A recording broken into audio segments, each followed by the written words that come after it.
लिखा पाऊंगा ना, बोल के ही आज थोड़ा लिखवाना है। चलो फिर भी रिकॉर्डिंग कर लेता हूँ। सर समझाएंगे ना, वही बाद में सुनने का काम आएगा जब नहीं समझ आएगा तो। अच्छा, अरे हम हैं, जो दिक्कत होगी है ना, बस मुझे आप व्हाट्सएप पे भेज दीजिएगा, थोड़ा सा टाइम लगेगा, मैं खुद उसमें समझा के रिकॉर्ड करके अपनी वॉइस आपको भेज दूंगा उस टॉपिक का। मगर ये नहीं कि थोड़ा सा भी देखे और तुरंत मुझसे पूछ लिए, थोड़ा मेहनत कर लीजिएगा, है ना। आपकी मेहनत के बावजूद अगर नहीं समझ में आएगा तो फिर मुझे पूछिएगा, मैं उसको समझा के रिकॉर्ड करके वॉइस में आपको भेज दूंगा, है ना। सारी सुविधाएं आप लोग को देने के लिए तैयार है, आप लोग पढ़िए बस।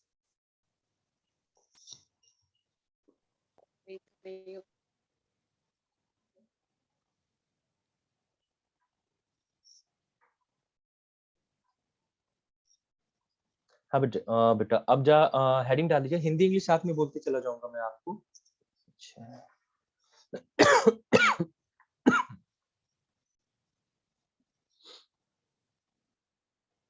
अब देखो, ये जो फैक्टर्स है ना, इसको कई पार्ट में बांटा है और ये कॉम्प्लिकेटेड हो जाएगा, आपको बहुत ज्यादा हिस्सों में जाके नहीं पढ़ना है आपको, बस पॉइंट वाइज इसमें आपको तैयार कर लेना है। हेडिंग डालिएगा आपका बेटा, factors affecting choice of distribution channel.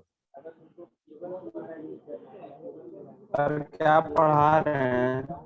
Marketing पढ़ा रहे हैं बेटा, और तुम्हारा नेटवर्क इशू लग रहा है हमको।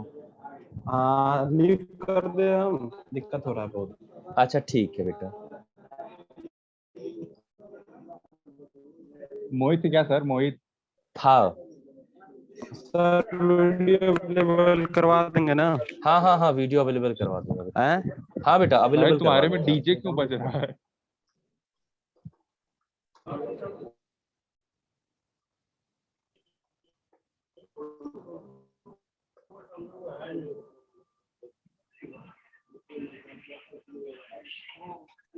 हाँ जी बेटा, हेडिंग डालिएगा, factors affecting choice of distribution channel. और इसमें देखिए ना, हम अलग अलग जगह बांट के नहीं लिखेंगे, एक ही साथ पॉइंट्स लिखेंगे केवल, ठीक है ना। हिंदी में लिख लीजिएगा बेटा, वितरण वाहिका माध्यम के, हिंदी में लिख लीजिएगा, जो लिख लिख हिंदी में है बेटा, कि वितरण वाहिका माध्यम के चयन को प्रभावित करने वाले घटक।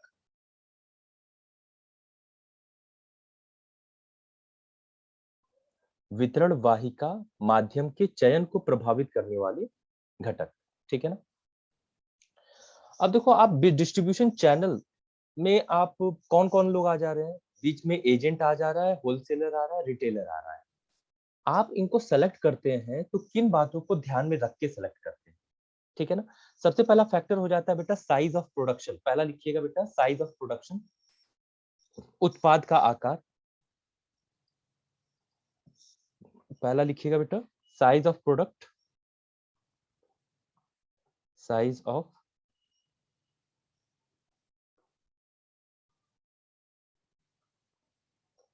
प्रोडक्ट। हिंदी में लिख लीजिएगा बेटा, उत्पाद का आकार। सर ये उसी चैप्टर का है ना? हाँ हाँ हाँ, जो हम लोग कल पढ़ रहे थे उसी के आगे है, डिस्ट्रीब्यूशन चैनल, है ना, वितरण के जो माध्यिकाएं हैं, वाहिकाएं हैं, उसका।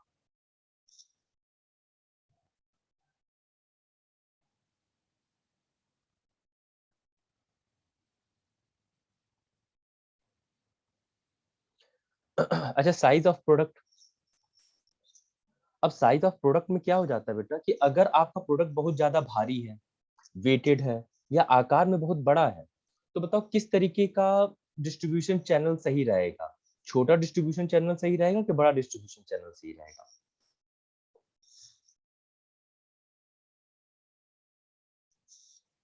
सोच के बताओ। सर छोटा। बिल्कुल सही बात है, छोटा डिस्ट्रीब्यूशन चैनल सही रहेगा, क्योंकि बड़े प्रोडक्ट्स बहुत ज्यादा हाथों में गुजरते हुए लोगों के पास पहुंचेगा, ऐसा पॉसिबल होना भी मुश्किल हो जाता है। जितने कम हाथ रहेंगे, उसका प्रोडक्ट दाम भी कम बढ़ेगा, और उसमें कम से कम डैमेज होने की पॉसिबिलिटी कम रहेगी। तो बड़े प्रोडक्ट्स लोडिंग और अनलोडिंग में बहुत प्रॉब्लम होती है। पहली चीज तो, बड़े प्रोडक्ट जो होते हैं, भारी प्रोडक्ट होते हैं, लोडिंग अनलोडिंग में बहुत दिक्कत होती है। आप ये नहीं चाहते बार बार उसे लोड और अनलोड करना रहे अलग अलग जगहों पे। तो एक बार लोड हुआ तो डायरेक्ट वो पहुंचे मेन शॉप पे, और वहां से कस्टमर वहां से खरीद ले, तो कम से कम आप डिस्ट्रीब्यूशन चैनल की इसमें कोशिश करते हैं। तो यहाँ लिख लीजिएगा, स्मॉल डिस्ट्रीब्यूशन चैनल, छोटा सर जैसे वितरण वाहिका। फ्रिज और टीवी भी समथिंग।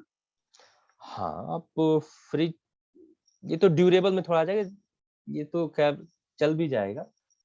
मगर जैसे आप ट्रैक्टर की बात कर लीजिए, आपको ट्रैक्टर बेचना है, तो ये मैक्सिमम केसेस में यही होता है कि ये फैक्ट्री से जो होते हैं वहां से लोड होते हैं और डायरेक्ट इनके जो रिटेल स्टोर्स, इन्हीं के रिटेल स्टोर जो होते हैं, एजेंसीज होते हैं हर जगह, वहां पे डायरेक्ट पहुंचते हैं। तो हद से हद एक मीडिएटर वहां पे, बस एक मीडियम आता है, नहीं तो ज्यादा मीडियम बीच में मीडिएटर्स नहीं आते। क्यों? क्योंकि इनकी लोडिंग अनलोडिंग में बहुत ज्यादा दिक्कत हो जाएगी बार बार। तो ट्रैक्टर हो गया, ट्रक्स हो गया, बाइक्स हो गया, ये एजेंसी फैक्ट्री से निकलती हैं, तो जो इनका पर्टिकुलर एजेंसी है जो कस्टमर से डायरेक्ट कांटेक्ट में रहता है, वहां डायरेक्ट पहुंचती है। ठीक है ना? दूसरा लिख लीजिएगा बेटा, दूसरा पॉइंट लिखिएगा, unit price of product. Unit price of product,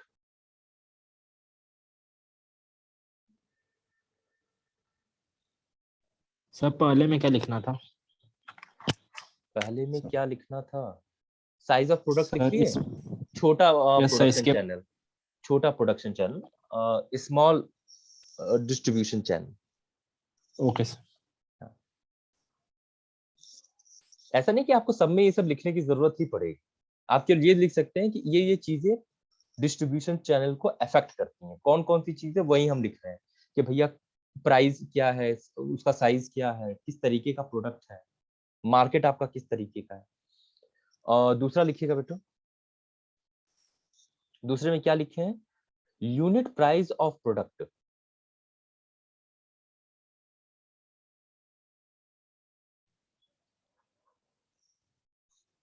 unit price of product Hindi में से कहेंगे उत्पाद का इकाई मूल्य। उत्पाद का इकाई मूल्य, प्रोडक्ट प्राइस ऑफ, क्या लिख बोला था, हाँ, यूनिट प्राइस ऑफ प्रोडक्ट। अच्छा, यूनिट प्राइस ऑफ प्रोडक्ट का मतलब क्या हो जाता है कि एक प्रोडक्ट का अपना दाम क्या है ना? अब अपना दाम क्या है, तो पार्ले जी का एक पैकेट है, उसका अपना दाम 5 रुपए, मगर वही गोल्ड है तो अपना उसका दाम कितना है, 5 लाख रुपए तक का हो जाता है। तो एक प्रोडक्ट का अपना दाम क्या है, वो भी डिसाइड करता है कि डिस्ट्रीब्यूशन चैनल कैसा होगा, छोटा होगा या बड़ा होगा।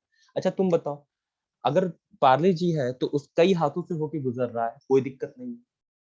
मगर वही आप बात कर ले गोल्ड की, क्योंकि वो एक्सपेंसिव है, उसके चोरी होने का डर होता है, उसमें प्रॉब्लम आने के डर होता है, तो आप कोशिश करते हैं कि ये कम से कम हाथों से होते हुए गुजरे। तो आप कोशिश करेंगे कि यूनिट प्राइस, अगर किसी प्रोडक्ट का प्राइस एक्सपेंसिव होता है तो आप उसका छोटा डिस्ट्रीब्यूशन चैनल रखने की कोशिश करते हैं। ठीक है ना? तो यहाँ पे इसका मतलब लिख लीजिएगा कि यूनिट प्राइस ऑफ प्रोडक्ट का मतलब हो जाता है price of a particular product, यानी एक वस्तु का अपना दाम क्या है, price of a particular product. तो अगर प्रोडक्ट का प्राइस बहुत ज्यादा महंगा है तो आप छोटा डिस्ट्रीब्यूशन रखते हैं, अगर प्रोडक्ट का प्राइस बहुत सस्ता है तो आपको कोई ज्यादा दिक्कत नहीं होती है, प्रोडक्शन चैनल कितना बड़ा है या क्यों भी जो भी है। तीसरा सर पॉइंट, हाँ बेटा। अंकित पार्ले जी गोल्ड समझ रहा है। अच्छा, पार्ले जी गोल्ड, क्या ऐसा भी कोई पार्ले जी आता है क्या जो पार्ले जी गोल्ड हाँ है? 10 नहीं वाला। नहीं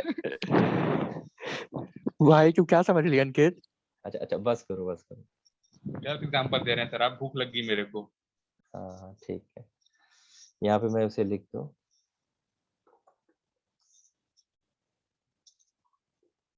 unit price of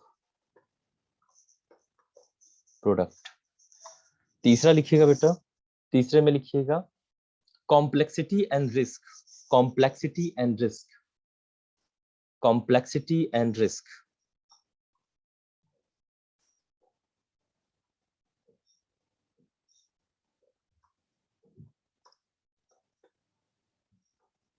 complexity and risk, जटिलता एवं जोखिम, हिंदी में कहेंगे जटिलता एवं जोखिम।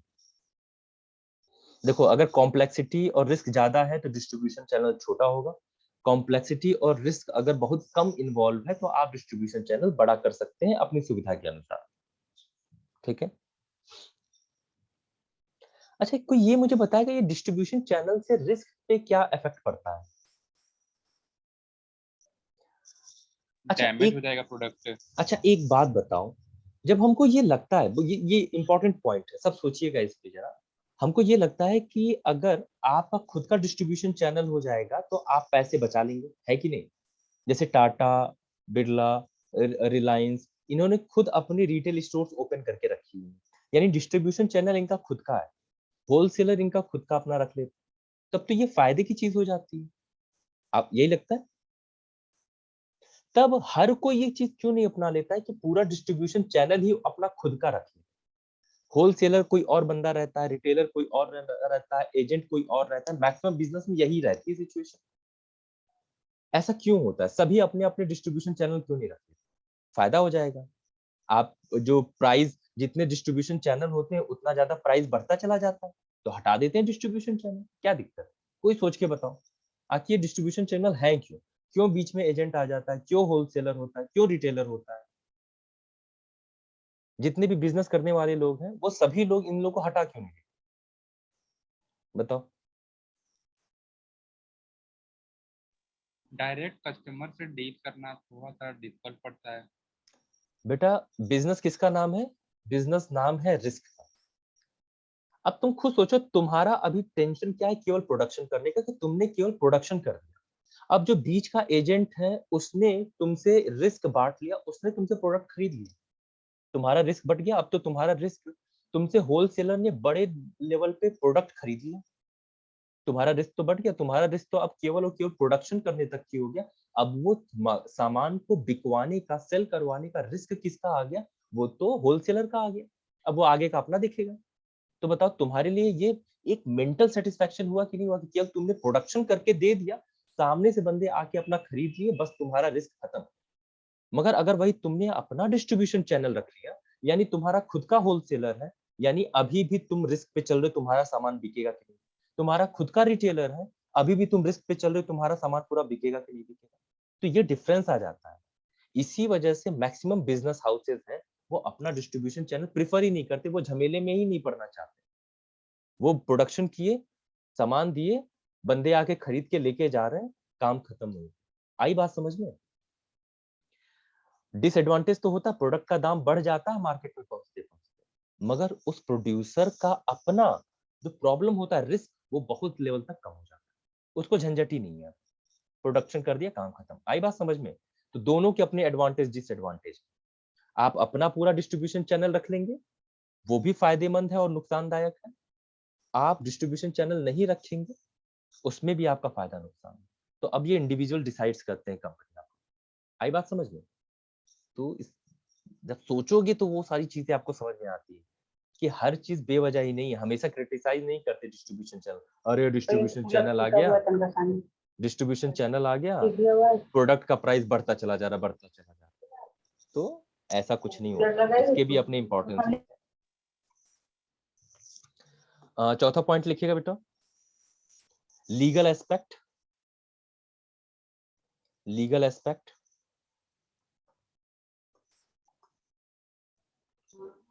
सर ये थर्ड पॉइंट नहीं समझ में आया। कॉम्प्लेक्सिटी। अगर रिस्क ज्यादा होता है तो आप सीधे प्रोडक्ट को कस्टमर तक पहुंचाने की कोशिश करते हैं, तो आपका क्या रहता है, आप डिस्ट्रीब्यूशन चैनल छोटा रखते हैं अगर कॉम्प्लेक्सिटी और रिस्क ज्यादा होती है तो। ठीक है?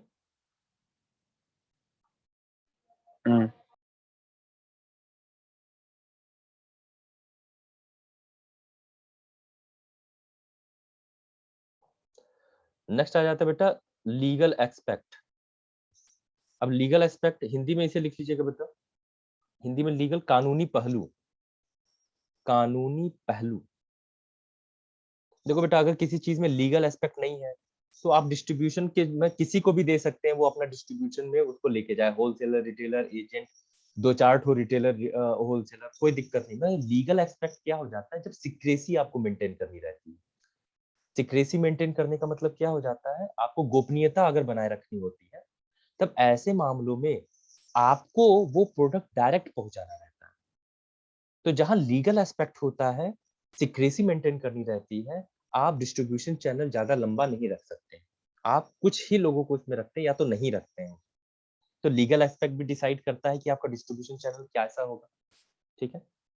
उसके बाद लिखिएगा बेटा perishable nature, nature of the product, केवल इतना लिखिएगा, nature of the product.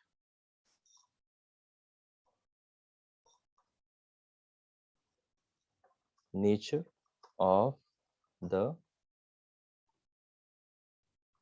Product.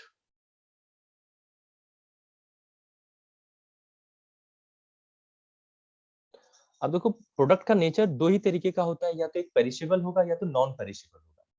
Perishable यानी ऐसी चीजें जो आसानी बहुत जल्दी खराब हो जाती है ना। तो, हाँ, तो इसमें आगे लिख लीजिएगा पेरिशेबल एंड नॉन पेरिशेबल। इसे हिंदी में कैसे क्या कहेंगे बेटा? नष्ट योग्य,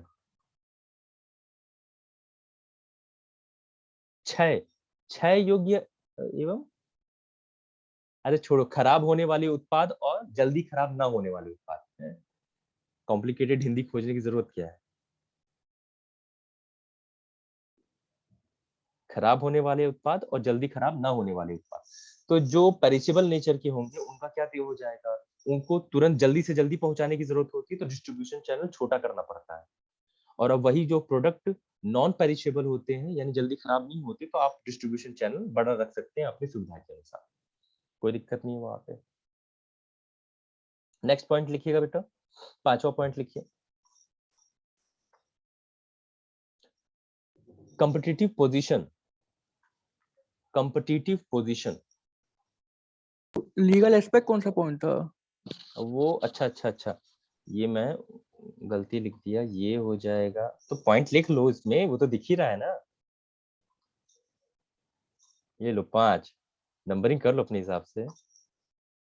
हाँ, 6वां पॉइंट लिख लीजिएगा बेटा, competitive position. Competitive position Hindi में से लिख लीजिएगा प्रतियोगी स्थिति, प्रतियोगी स्थिति, कॉम्पिटिटिव पोजीशन।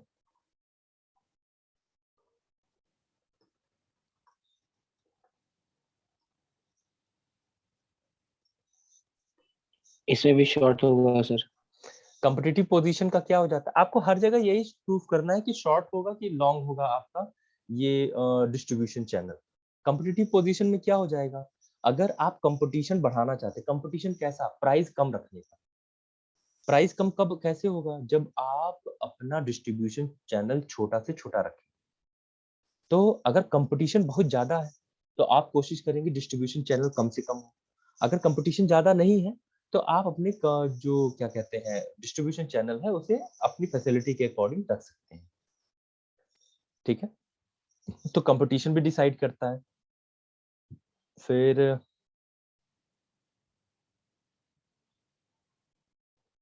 लीगल प्रोविजन हो गया, फिर लिखिएगा बेटा इकोनॉमिक कंडीशन, आर्थिक परिस्थिति, 7वां पॉइंट।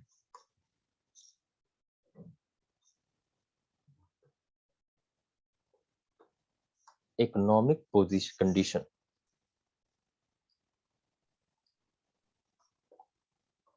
सर जैसे कंपटीशन की बात करें तो जोमेटो जो बोल रहा है 10 मिनट में पहुंचा देंगे, ना ना ना ना ले सकते हैं ना एज ना ना एग्जांपल। वो मार्केटिंग स्ट्रेटेजी बेटा, वो जो 10 मिनट में पहुंचा देंगे, 5 मिनट में पहुंचा देंगे, वो मार्केटिंग स्ट्रेटेजी है, वो डिस्ट्रीब्यूशन चैनल नहीं है। ये हमेशा क्लास में भी लेट आता है, यहाँ पे भी लेट आ रहा है। तो एग्जांपल कोई कंपटीशन का? तो बताए तो, सर सो गए थे। हाँ हाँ बेटा कोई दिक्कत नहीं, एग्जाम है, तुम सो। अरे भाई मैं सर, अच्छा कोई बात नहीं, कोई बात नहीं बेटा, कोई बात नहीं, रिकॉर्डिंग हो चल जाता रही है। है। कॉम्पिटिटिव पोजीशन हमसे का पूछा मतलब गया ये, है। कॉम्पिटिटिव पोजीशन का मतलब ये हो जाता है आपका कि भाई कम से कम बीच में लोग रहेंगे तो प्राइस कम से कम बढ़ेगा ना, जितने ज्यादा बीच में लोग रहेंगे प्राइस उतना बढ़ता चला जाता है। तो आपका कंपटीशन, आप कंपटीशन से बाहर होते जाते हैं, आपका प्रोडक्ट महंगा हो जाएगा। तो अगर कंपटीशन आप कम करना चाहते हैं तो डिस्ट्रीब्यूशन चैनल भी कम रखना पड़ता है आपको। ठीक है,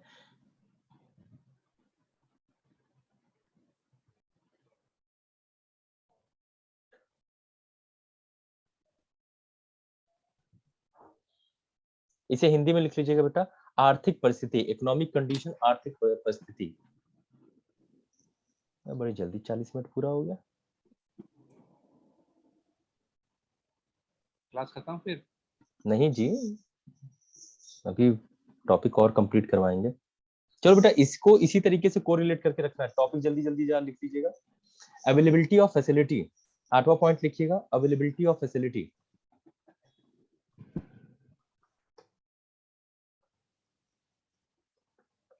अवेलेबिलिटी ऑफ इकोनॉमिक कंडीशन में फैसिलिटी। क्या बताया?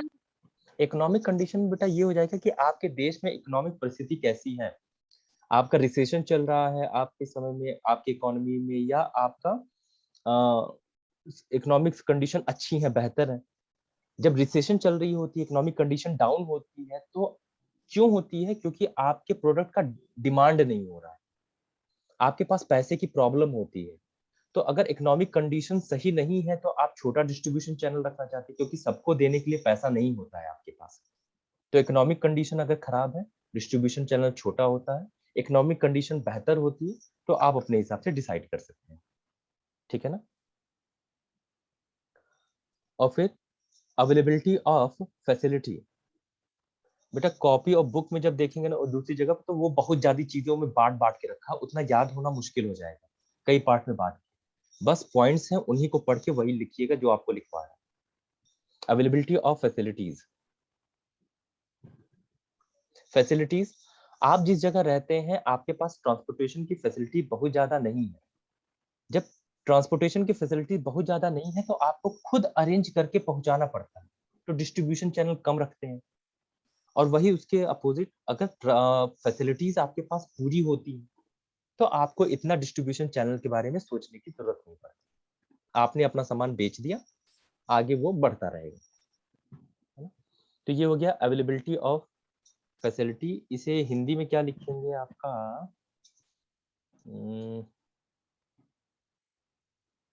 सुविधाओं की उपलब्धता, सुविधाओं की सर ट्रांसपोर्टेशन उपलब्धता। भी आएगा इसमें ना? हाँ हाँ, इसमें ट्रांसपोर्टेशन आ जाएगा, इंश्योरेंस आ जाएगा, बैंकिंग आ जाएगा, है ना, मार्केटिंग आ जाएगा, कि फैसिलिटीज कैसी हैं चीजों को सेल करवाने के लिए, चीजों को बिकवाने के लिए, दूसरे तक पहुंचाने के लिए। अब खुद सोचो, अगर तुम्हारी ऑनलाइन मार्केटिंग बहुत तगड़ी है तो आपको मिडिल मैन की जरूरत ही नहीं पड़ेगी, बंदे ने कॉल किया आपके पास पहुंचा दिया। मगर आप गांव के एरिया में रह रहे हैं जहां इंटरनेट का उतना अच्छी व्यवस्था नहीं है, तब आपको डिस्ट्रीब्यूशन चैनल्स की जरूरत पड़ेगी, आपको होलसेलर की भी जरूरत पड़ेगी, आपको रिटेलर की भी जरूरत पड़ेगी कि उस कंज्यूमर तक वो चीजें पहुंच जाए। शहरों में देखो, शहरों में डिस्ट्रीब्यूशन चैनल कम की जरूरत पड़ती है, शहरों में ज्यादा डिस्ट्रीब्यूशन चैनल रखने की जरूरत नहीं पड़ती, क्योंकि वहां पे फैसिलिटीज पूरी होती है। मगर गांवों में क्या होता है, रूरल एरिया में क्या होता है कि जो फैसिलिटीज होती है वो बहुत कम होती है, तब वहां पे होलसेलर रिटेलर बहुत बड़ा रोल प्ले करते हैं, है ना। तो फैसिलिटीज कैसी अवेलेबल है। फिर उसके बाद लिखिएगा आप availability of staff. Availability of staff, sir 8वां पॉइंट का हिंदी बता दीजिए। मैंने बताया था सुविधाओं सुविधाओं की की उपलब्धता। उपलब्धता, सुविधाओं की उपलब्धता। 9वां पॉइंट लिख लीजिएगा बेटा। सर एक क्वेश्चन था। हाँ हाँ पूछो। सर जैसे एक प्रोडक्ट है मोदी केयर, इसका डिस्ट्रीब्यूशन चैनल है, तो मतलब ये क्या किस चीज के लिए है? बेटा ये मोदी केयर जो है वो एक प्राइवेट इंस्टीट्यूशन है, जिन्होंने मोदी केयर नाम ले लिया है केवल। वो क्या करते हैं, थोक पे जो लोग प्रोडक्शन करते हैं उनसे चीजें खरीदते हैं, उन पे अपना लेबल लगाते हैं और फिर उनको मार्केटिंग के थ्रू बेचने का काम करते हैं। आप एक एग्जांपल समझ लीजिए कि जैसे कि मुंबई में जो आपके संतरे होते हैं वो सस्ते मिलते हैं, तो मोदी केयर वाले क्या करेंगे, थोक में सस्ते में वहां से चीजें उठाएंगे, अपनी पैकेजिंग लगाएंगे। ये खुद कोई प्रोडक्शन नहीं करते हैं, अपनी पैकेजिंग लगाएंगे, लेबल लगाएंगे, उसे मार्केटिंग करेंगे और बेचेंगे, ठीक है। ये मोदी केयर वाले जो है, इनका खुद का कोई प्रोडक्शन हाउस नहीं होता, ये लोग मार्केटिंग वाले बीच के लोग होते हैं जो होलसेल पे चीजें डिस्ट्रीब्यूशन उठाते चैनल हैं। होता है। हाँ, ये लोग डिस्ट्रीब्यूशन वाले लोग हैं बीच के, बस बड़े लेवल पे होते हैं, अपना नाम लगा देते हैं, कम दाम पे खरीदते हैं, अपना नाम लगाते हैं, थोड़ा अपना प्रॉफिट मार्जिन रखते हैं और मार्केटिंग करते हैं, ये वो है, ठीक है। फिर इसके बाद क्या है, availability of staff. Availability of staff, यही चीज रखिएगा। और बस फैसिलिटीज की जगह स्टाफ रख दीजिए,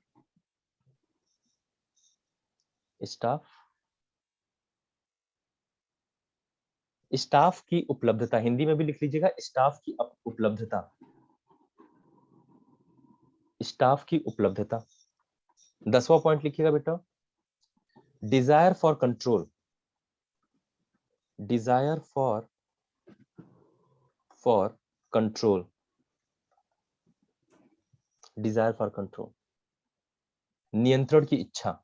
10वां पॉइंट हो जाएगा, नियंत्रण की इच्छा, डिजायर फॉर कंट्रोल। अब डिजायर फॉर कंट्रोल का मतलब क्या है? अब ये जितने भी, अब जैसे बाटा शूज बनाती है, तो वो चाहती है कि पूरा कंट्रोल उसी का रहे, तो वही प्रोडक्शन करती है, वही डिस्ट्रीब्यूशन चैनल में भी रहती है, उसी का रिटेल हाउस भी रहता है।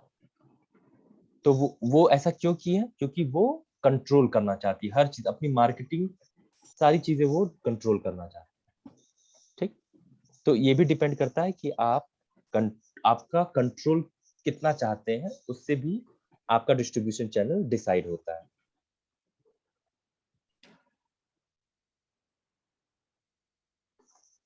ठीक है, फिर लिखिएगा, इसके बाद 11वां पॉइंट लिखिएगा बेटा, companies financial position, companies apostrophe S लगा के करना है तरीके, कंपनीज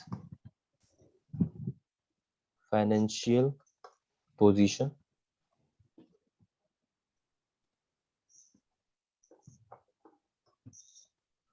फाइनेंशियल पोजीशन, ठीक है ना। कंपनी की वित्तीय स्थिति, कंपनी की वित्तीय स्थिति। देखो, कंपनी के पास अगर पैसे की कोई दिक्कत नहीं है तो वो अपना डिस्ट्रीब्यूशन चैनल खड़ा कर लेगा, खुद का डिस्ट्रीब्यूशन चैनल इस्टेब्लिश कर लेगा। मगर अगर फाइनेंशियल पोजीशन बेहतर नहीं है, ज्यादा पैसा नहीं, केवल प्रोडक्शन करने लायक पैसा है, मार्केटिंग करने लायक थोड़ा बहुत पैसा है, तो फिर वो अपना डिस्ट्रीब्यूशन चैनल का झंझट नहीं पालते हैं, क्योंकि पैसे की प्रॉब्लम आ जाएगी। 11 हो गया। 12वां पॉइंट लिखिएगा, सर जियोग्राफिकल। कंट्रोल में शॉर्ट रहेगा या लॉन्ग हो जाएगा? आप पे डिपेंड करता है, अगर आप कंट्रोल करना चाहते हैं तो शॉर्ट रहेगा, और कंट्रोल नहीं करना चाहते हैं तो आप डिस्ट्रीब्यूशन चैनल अपने हिसाब से जैसा जरूरत रहेगी वो हो जाएगा। ठीक है, फिर जियोग्राफिकल कंडीशन, भौतिक परिस्थितियां, भौगोलिक परिस्थितियां, जियोग्राफिकल कंडीशंस, भौगोलिक परिस्थितियां, भौगोलिक परिस्थितियां, जियोग्राफिकल कंडीशन हो गया। जियोग्राफिकल कंडीशन बहुत टफ है, पहुंचना आसान नहीं है, तो आपका डिस्ट्रीब्यूशन चैनल ज्यादा हो जाएगा। और मस्त मक्खन वाली सड़क है, आप खुद पहुंचा देंगे जाके, है ना। तो जियोग्राफिकल कंडीशन डिसाइड करती हैं। फिर size of the market, size of the market, बाजार का आकार क्या है, size of the market.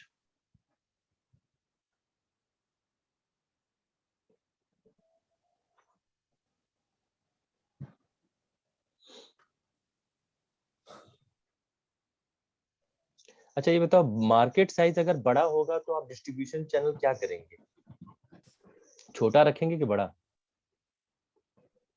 1 minute से कम का समय बचा हुआ है।